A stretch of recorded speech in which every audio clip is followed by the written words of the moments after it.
Ay, mga master, may, may trivia lang ako sa inyo ngayon. I-share ko lang to.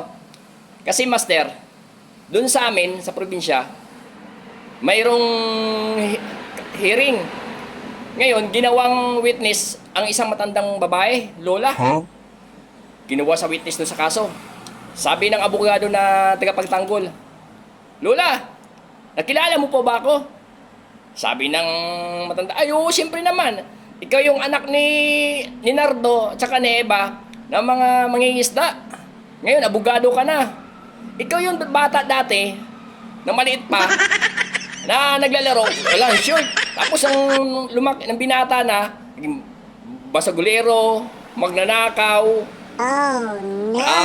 maoy, sinungaling. Oh. Ayan ngayon, bulgar ngayon ang yung kahihiyan ng ginawa ng abogado ng pagtanggol. Ngayon, sabi ng abogado ng tagapagtanggol, Lola, kilala mo ba yung abogado na yan ng tagapag-usig? Sabi ng Lola, oo, siyempre naman, kilala ko yan. Siya yung anak ni Paulding na taga-kobra ng STL, nanay niya, si Lita, na manguling. Pero yan, mas malala yan kaysa sa'yo. Dahil yung abogado na yan, si Totoy, hindi lang siya pagkasinungaling, basaglero, maoy, babaero pa yan. Ang babae yan, tatlo yung babae yan dun sa amin. May babae yan dun sa amin, sa kabaryo natin. Tapos, yung pangalang babae, asawa mo. Tapos yung pangatlo, puta, nagalit ngayon ang abogado ng tagapagtanggol.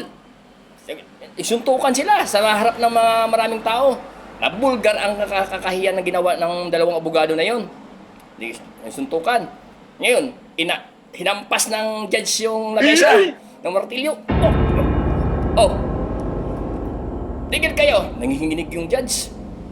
Pari ganun din ang dalawang abogado. Kasi nagsuntukan silang dalawa eh.